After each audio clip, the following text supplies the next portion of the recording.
vif incident à l'Assemblée nationale à propos de la Nouvelle-Calédonie. Un député RPR qualifie de nazis les objectifs qu'il prête à la politique du gouvernement dans l'île. Avec émotion et fermeté, le Premier ministre incrimine ses propos. Bonne performance du commerce extérieur en novembre, l'excédent est de 800 millions de francs. Accord historique à Pékin, le Premier ministre britannique Mme Thatcher et son homologue chinois signent le traité rendant Hong Kong à la Chine, sous certaines conditions, en 1997. Le dépérissement des forêts sous l'effet des pluies acides, le Conseil des ministres étudie le renforcement de la réglementation anti-pollution. Madame, Monsieur, bonsoir. Grave écart de langage ou traduction au vitriol de l'exaspération que nourrit dans les milieux politiques la situation en Nouvelle-Calédonie. Un vif et grave incident a opposé cet après-midi à l'Assemblée nationale, au cours des questions au gouvernement, un député RPR, Didier Julia, qui est le délégué national du mouvement au Dom-Tom, et le président de l'Assemblée, Louis Mermaz. Après une suspension de séance, le Premier ministre, Laurent Fabius, a dit son indignation. Jean-Louis Le Senne. Si vous arriviez contre la Constitution, contre la démocratie, à donner le pouvoir à une petite minorité appuyée sur des bandes armées, vous aurez découvert le national-socialisme et cela, nous ne l'accepterons pas. Ce n'est pas possible de laisser traîner des mots aussi sales. Ce n'est pas possible. Retirez ces expressions, je regrette. On n'a pas le droit de déshonorer les gens, même avec des si. Je vous demande de retirer ces mots. Monsieur le Président, Monsieur Julia. On n'a pas le droit de déshonorer la France, même avec des actes en Nouvelle-Calédonie. Monsieur Julia, vous me faites vraiment pitié. Je m'excuse, la séance est suspendue. Une heure plus tard, le bureau de l'Assemblée n'ayant pas prononcé de sanction, le président stigmatise sans plus. Et d'exprimer ici, mes chers collègues, une très profonde réprobation. Monsieur le Premier ministre. Mesdames et Messieurs, utiliser le mot d'apartheid et le mot de nazisme pour qualifier l'attitude de la majorité et du gouvernement est indigne,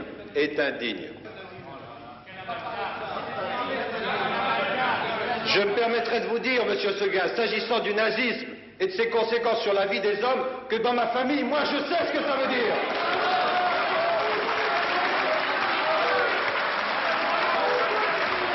Faites attention.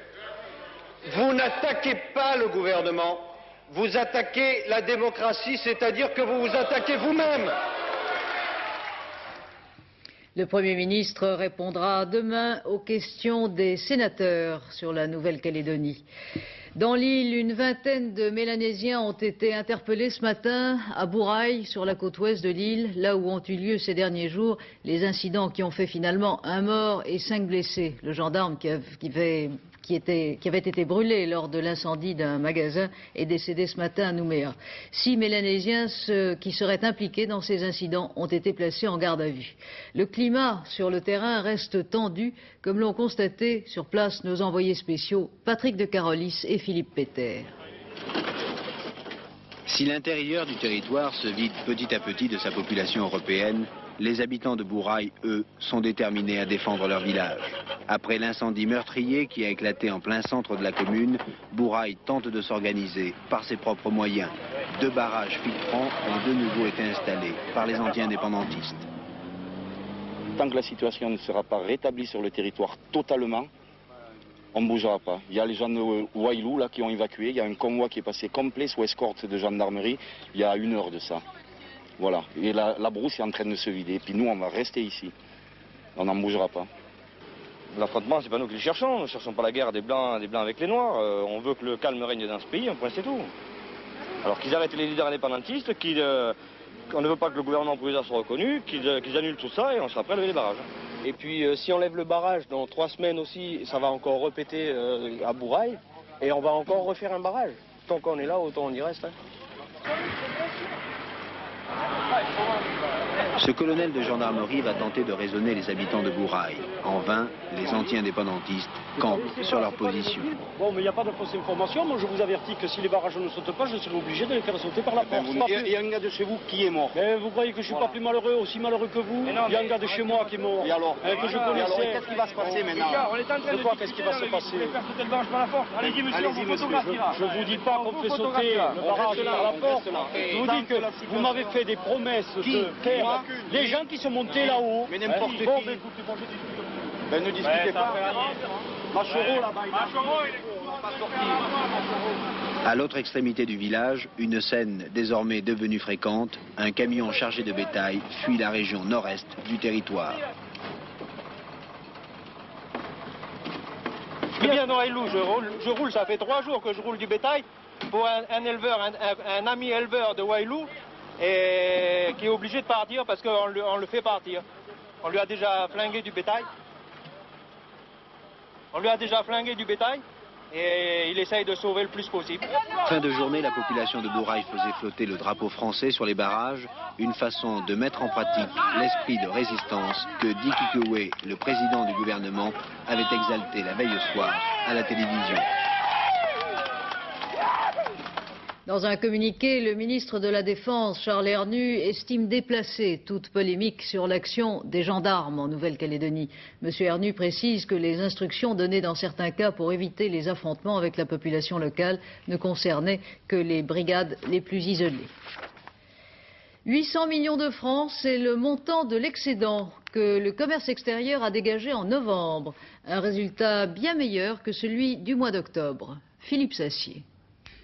Ce bon chiffre s'explique par une baisse très nette de nos importations de 4,5% et une progression de 1% de nos exportations. Ce résultat favorable succède au déficit du mois d'octobre qui avait été de 3,4 milliards de francs. Pour les 11 premiers mois de cette année, le déficit total dépasse 21,5 milliards de francs. Il est 2 fois moins important que l'an passé et 4 fois moins élevé qu'en 1982. Selon l'INSEE, l'Institut national de la statistique, les résultats du commerce extérieur cesseront de s'améliorer au cours du premier semestre 1985. En revanche, d'autres études prévoient un retour à l'équilibre pour la fin de l'année prochaine. Après plus de 9 heures de débat la nuit dernière, l'Assemblée nationale a fini par adopter en seconde lecture et avec plusieurs amendements le projet de budget 85. Seuls les socialistes ont voté pour. Comme prévu, l'opposition a voté contre et aussi le Parti communiste qui, 5 mois après avoir refusé de participer au gouvernement Fabius, officialise ainsi sa rupture avec la majorité. Dès le mois de juillet dernier, les dirigeants communistes avaient affirmé que ce budget n'était pas bon. En expliquant le vote de son groupe, André Lajoigny l'a réaffirmé ce matin. Comme ce budget est négatif, nous l'avons combattu, nous avons fait des propositions constructives et au moment où ces propositions ont été repoussées, eh bien, nous avons tiré les conclusions, nous avons voté contre. Oui, mais ça apparaît quand même comme un pas supplémentaire dans la rupture avec les socialistes. Le pas supplémentaire, c'est l'aggravation du budget. C'est ça le pas supplémentaire. L'aggravation du budget qui, dans une situation comme celle que connaît la France, avec l'augmentation du chômage, avec l'augmentation de la pauvreté, avec les difficultés du pouvoir d'achat pour les grandes masses de travailleurs, ce pas supplémentaire a été fait par un budget qui aggrave la situation, qui aggrave la crise. Voilà pourquoi nous avons pris cette position. Nous avons voté contre et nous appelons les travailleurs à lutter pour améliorer la situation, car nous ne renonçons pas à trouver d'autres solutions que celles qui sont mises en œuvre. Nous n'avons jamais dit qu'il n'y aurait pas d'accords électoraux ou autres avec le Parti socialiste. Mais je le répète encore une fois, nous ne nous référons pas à ces critères-là. Nous disons, où est l'intérêt des travailleurs? Que faut-il faire en France pour sortir de la crise? On nous propose un budget qui aggrave la crise, eh bien nous ne le votons pas. Côté socialiste, on rétorque que ce vote communiste n'est pas une surprise, un non-événement parce que prévisible, affirme Marcel Debarge. Quant au président du groupe socialiste à l'Assemblée, André Billardon, il estime que les socialistes refusent ainsi l'effort de redressement national. 2 mois avant son prochain congrès, le Parti communiste élargit en tout cas le fossé qui le sépare désormais des socialistes, ce qui bien sûr ne sera pas sans retomber sur le plan électoral à l'approche des élections cantonales et aussi législatives, Paul Amar.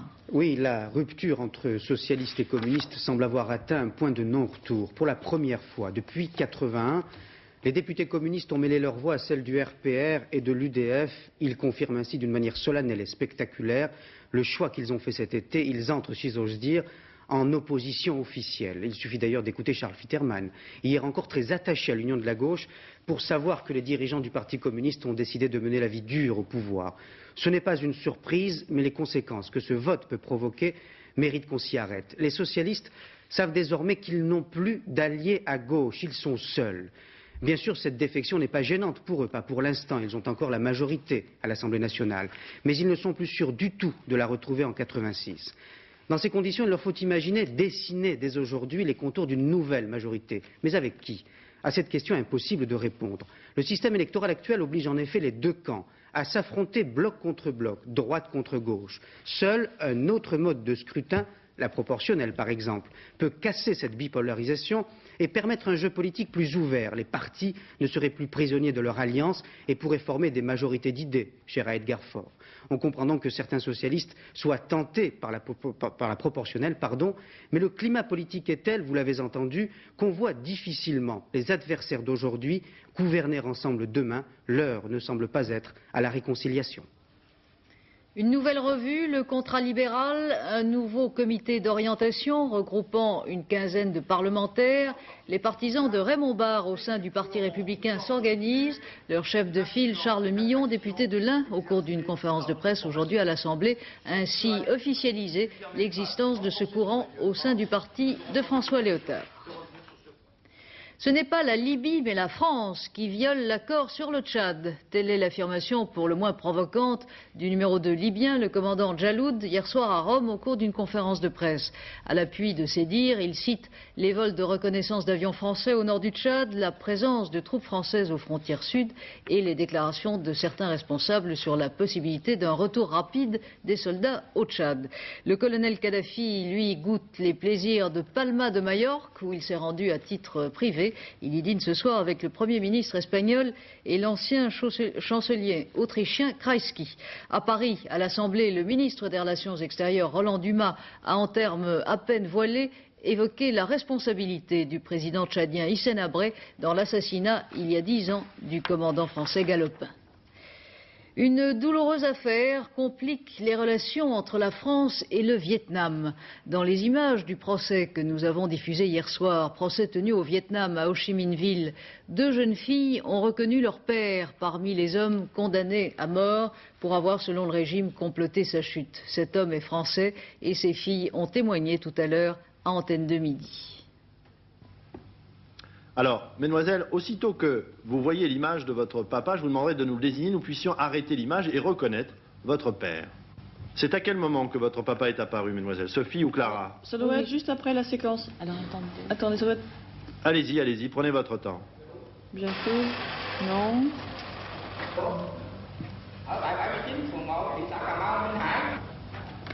Stop. Voilà, stop. C'est lui. Non, passez en arrière. En arrière? Oui. Voilà, stop, stop. C'est juste encore un peu. Voilà, le monsieur avec les cheveux. Non. Repassez en avant. En avant. Stop. Il est derrière. Attendez un tout petit peu. Voilà, ici, juste derrière la tête. Voilà, stop. Ah, stop. C'est celui qui est à gauche. Avec la pochette blanche. À gauche, avec la pochette blanche. Il nous a prévenu qu'il partait en vacances à Bangkok, en Thaïlande. Il est navigant, donc pour les voyages, il n'y avait pas de problème. Il nous parlait rarement politique, il nous parlait du Vietnam comme étant un pays tel qu'il l'avait connu lui, donc un pays de rêve, et il avait envie d'y retourner. Mais de là à nous parler de renversement de gouvernement, il n'en a jamais été question. On a écrit à Amnesty, à la Croix-Rouge, on a même envoyé un télégramme au président de la République, M. Mitterrand. Et bon, pour l'instant, on attend. Là, on n'a rien de plus, en fait, qu'hier. Hein. Monsieur l'ambassadeur, est-ce que vous pouvez donner un espoir à ces jeunes filles qui demandent la grâce pour leur père? Vous savez, c'est un complot très important. Et le jugement a été prononcé. L'accord de grâce ou non appartient à la décision suprême de notre chef d'État. Je ne peux pas vous le dire maintenant. On parle d'un important complot. Des quantités d'armes et de munitions ont été introduites au sol vietnamien, dans le sol vietnamien, plus de 2000 fusils, 1 tonne d'explosifs, plus une vingtaine de milliers de grenades, 300 millions de billets de banque, de faux billets de banque fabriqués en Chine, et tout ça, c'est une marque chinoise, une marque de Chine. Et ce sont les inculpés eux-mêmes, les coupables eux-mêmes, qui ont déclaré devant le tribunal que c'est eux qui ont les importés, n'est-ce pas, de la Chine au Vietnam. Espoir pour les familles des 2 techniciens français prisonniers au Soudan depuis plus de 10 mois. L'armée de libération du peuple du Soudan qui les détient affirme que pour des raisons humanitaires, ils pourraient être libérés pour Noël. Hong Kong, Chine, telle sera à partir de 1997 l'appellation officielle du territoire dont la Grande-Bretagne a signé aujourd'hui la reddition à la Chine. Un accord historique sur registre de velours rouge, la couleur du bonheur en Chine, accord paraphé à Pékin par le Premier ministre britannique, Madame Thatcher, et son homologue chinois, Maurice Werter. L'accord signé aujourd'hui solennellement à Pékin par Madame Thatcher avec M. Zhao Ziyang, le Premier ministre chinois, en présence de M. Deng Xiaoping lui-même, cet accord a déjà été paraphé le 26 septembre. Il prévoit le retour de Hong Kong sous la souveraineté chinoise le 1er juillet 1997, soit dans moins de 13 ans. Il accorde des garanties en matière économique et financière. Hong Kong ne sera pas soumis aux règles du système économique et social communiste. Le régime capitaliste restera en vigueur pendant au moins 50 ans. Hong Kong sera une région administrative spéciale. Il y a 3 semaines, à Londres, Madame Thatcher disait à Christine O'Krent: We've got what I believe is a very good agreement. Yes, it took a time, but our interests in China were the same. And we negotiated for quite a long time, in great detail, quite stubbornly. But I believe we've come to something which will please the people of Hong Kong, be acceptable to Parliament and acceptable to the people of China. Voici ce qui se passera au soir du 30 juin 1997. Le drapeau britannique sera amené pour la dernière fois. Si les garanties économiques semblent sérieuses, bien des Chinois de Hong Kong, surtout parmi ceux qui ont fui le régime de Pékin, s'inquiètent pour leur liberté politique. Car à Hong Kong, sur 1000 km², à l'extrême sud du continent chinois, il y a 5,5 millions d'habitants. Grâce à une main-d'œuvre abondante, qualifiée et peu exigeante en matière de salaire et de conditions de travail, c'est une place économique et financière parmi les plus importantes du monde. Premier exportateur mondial de textiles et de jouets. Premier producteur mondial de montres. 3e port du monde et 2e place financière du monde. L'effet immédiat de l'accord anglo-chinois paraphé le 26 septembre a été en moins de 3 mois de restaurer la confiance des investisseurs capitalistes. Une confiance sérieusement ébranlée par 2 ans de tractations anglo-chinoises. Signe irréfutable, l'indice Hang Seng, l'équivalent local de l'indice boursier américain Dow Jones, a fait en quelques semaines un bond en avant de plus de 200 points, rejoignant presque le niveau des années 1980-81. L'avenir économique de Hong Kong est peut-être assuré, l'avenir politique reste incertain. Aujourd'hui, en tout cas, à Hong Kong, les habitants agglutinés devant les postes de télévision ont réagi sans trop d'émotion à la signature de l'accord et la bourse de Hong Kong a tenu bon.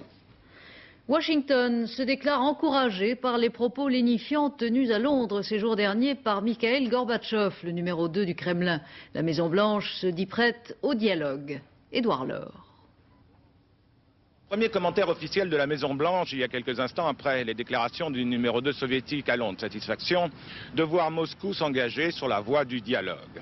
Mais du côté de certains responsables américains, on ne cache pas un certain agacement devant ce qu'on considère comme une tentative de la part des soviétiques de creuser un fossé entre Washington et ses alliés européens sur ce problème du désarmement, et cela à moins de 3 semaines de la rencontre Gromyko-Schulz à Genève. Cela dit, à Washington, on a décidé pour l'instant de ne pas bouger, et c'est aussi parce qu'en ce moment, les Américains sont plongés au cœur d'un autre problème, directement lié à celui du désarmement, le vote du budget de la défense pour 86. Les militaires du Pentagone demandaient une augmentation de 23 milliards de dollars. On a fini par se mettre hier d'accord sur le chiffre de 15 milliards, ce qui va permettre la poursuite de tous les projets militaires américains en cours. Et selon certaines informations, la prochaine mission exclusivement militaire de la navette spatiale Discovery sera de placer en orbite un nouveau satellite espion au-dessus de la partie ouest de l'Union soviétique. L'agence TASS dit déjà aujourd'hui son indignation. À Genève, les pays membres de l'OPEP sont à nouveau réunis pour tenter de lutter contre la baisse des prix du pétrole qui s'accentue et aussi contre l'indiscipline qui s'affirme de plus en plus au sein de l'organisation. Christian Marimono. Les 13 pays membres de l'OPEP ont une marge de manœuvre réduite. Ils doivent éviter la baisse des prix, mais ils ont des concurrents sérieux avec les producteurs de pétrole du Nord qui ne font pas partie de l'OPEP, tels que la Grande-Bretagne, qui ont déjà baissé leurs prix il y a quelques mois. En octobre dernier, les pays producteurs avaient accepté de réduire légèrement leur production afin d'éviter une chute des prix. Aujourd'hui, rien n'est réglé, car aucun des pays ne respecte les quotas de production. C'est le cas notamment des Saoudiens.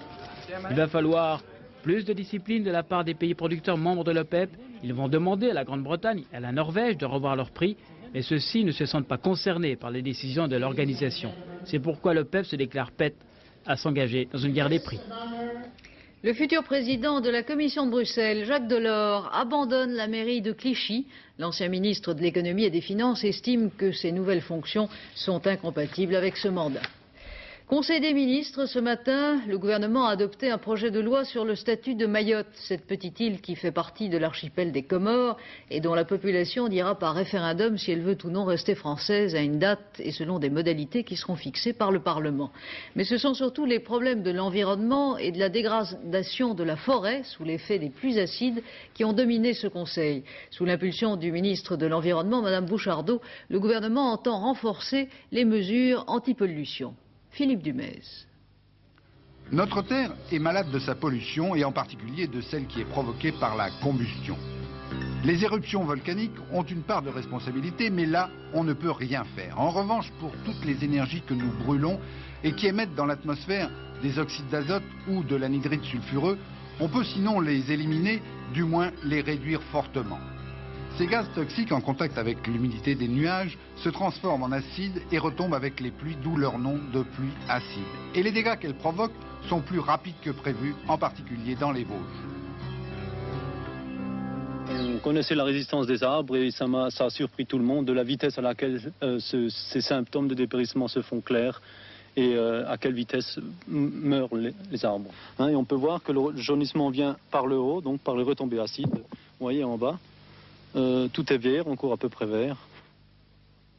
Ce que les scientifiques n'arrivent pas encore à comprendre, c'est le processus exact de cette dégradation et ils espèrent que ce n'est pas trop grave. Il ne faut pas dire non plus que c'est le sentier de la mort, que c'est la perdition, mais il faut pallier au danger qui peut être immédiat et essayer de véritablement travailler sur le plan pour voir quelle est cette maladie qui survient sur les arbres.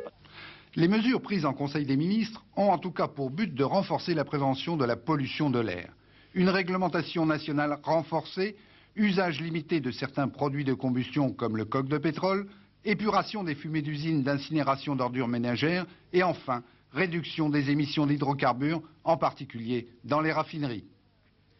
Le Conseil des ministres ce matin a nommé un nouveau patron à la tête de la Sofirad, cette société de l'État qui gère ses participations dans l'audiovisuel et notamment dans Europe 1 et Radio Monte-Carlo. Gérard Inger, jusqu'ici numéro 2 de RMC, succède donc à Bernard Millet qui a démissionné sous l'effet, semble-t-il, de dissensions avec son ministère de tutelle. Il avait pourtant réussi à rétablir les finances de la Sofirad, déficitaires ces dernières années. Le syndicat Force ouvrière a réussi sa percée dans les milieux enseignants sans pourtant ébranler la suprématie de la FEN. C'est ce que traduisent les résultats des élections professionnelles qui ont eu lieu le 3 décembre dernier pour les quelques 750 000 enseignants du primaire et du secondaire. Pierre Ly.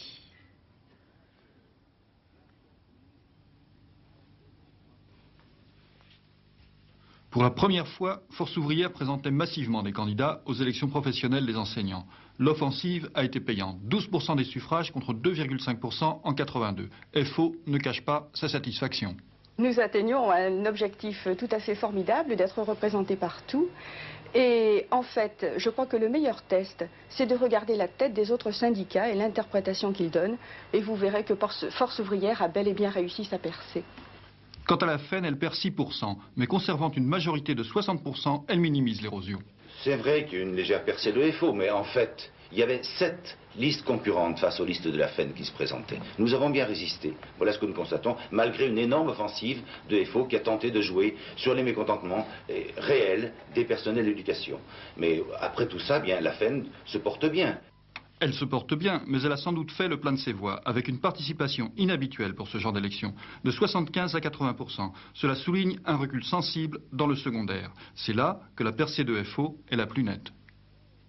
Les allocations familiales en hausse à partir du 1er janvier prochain, elles augmenteront de 3,4%. Un peu plus de 2 mois après l'assassinat du petit Grégory, la chambre d'accusation de la cour d'appel de Nancy a décidé aujourd'hui d'annuler pour vice de forme quelques-unes des pièces maîtresses de l'instruction, c'est-à-dire les expertises graphologiques et les analyses de voix. Bernard Laroche, vous le savez, reste en prison et le parquet estime que l'enquête ne repart pas de zéro. Le témoignage de la nièce de Bernard Laroche reste versé au dossier. Le musicien français Michel Magne s'est tué aujourd'hui, il avait 54 ans, il avait composé beaucoup de musiques de films qui nous sont devenues familières. Et puis une merveille pour les mélomanes, 38 manuscrits de préludes de Jean-Sébastien Bach, dont 33 inédits, ont été découverts dans une université américaine. Terminons donc en musique et pour la bonne cause, puisqu'il s'agit de sauver Venise, toujours menacée par les eaux. Un compositeur italien a mis dans la voix d'une jeune chorale, Rondo Veneziano, le rythme de la musique baroque vénitienne, et David Niles l'a mise en image. C'est un régal.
Pourtant que les extraterrestres ne nous enlèvent pas à Venise. Et nous n'en oublions pas pour autant les pronostics de Pierrette Bresse pour le quartet de demain à Vincennes, le 9, le 2, le 17, le 5, le 12, le 10, l'As et le 4. Et maintenant, Alain Gillot-Pétré va bien sûr nous parler du temps de demain. Doux, redoux, que c'est doux le temps d'aujourd'hui et le temps de demain, comme prévu par la météo nationale. Regardez la photo satellite, je vais vous expliquer pourquoi. C'est dû à l'anticyclone des Açores qui nous apporte de l'air d'origine tropicale et en même temps une dépression, une perturbation associée à cette dépression qui est très océane et donc extrêmement douce. C'est un flux d'ouest bien installé, les pressions sont assez hautes, elles préservent le sud du pays du mauvais temps, tandis qu'au nord, hélas, les nuages seront très abondants. Regardez la carte de demain. Le matin, des nuages partout, soit par nuages bas, soit pour brouillard localement givrant sur le sud. Mais l'après-midi, Très beau temps autour de la Méditerranée grâce ou à cause de Mistral, comme toujours. Possibilité encore d'averses résiduelles en Corse. Belles éclaircies des Alpes au sud-ouest. En revanche, sur la moitié nord ou les 2/3 nord, si vous préférez, des bruines, de petites pluies, quelques petites éclaircies et beaucoup de nuages. Et une nouvelle perturbation arrivera par les côtes de la Manche le soir. Perturbation pluvieuse, bien sûr. Côté température, ça ne bouge pas non plus. C'est doux, donc, je vous le disais, de 6 à 11 degrés sur la moitié nord, 9 dans la capitale, et de 7 à 15 degrés sur la moitié sud, 15 degrés à Ajaccio. Demain sera le jeudi 20 décembre. 1 minute de soleil en plus, Christine. Levé 8h40, couché 16h56. Bonne fête à tous les théophiles et sachez qu'il fera 9 degrés à Ambérieux. Et à 23h35, c'est Hervé Claude qui vous présentera notre dernier journal. Demain, 12h45, antenne de midi, 18h30, c'est la vie. Et j'aurai le plaisir de vous retrouver demain à 20h, demain jeudi. Très bonne soirée.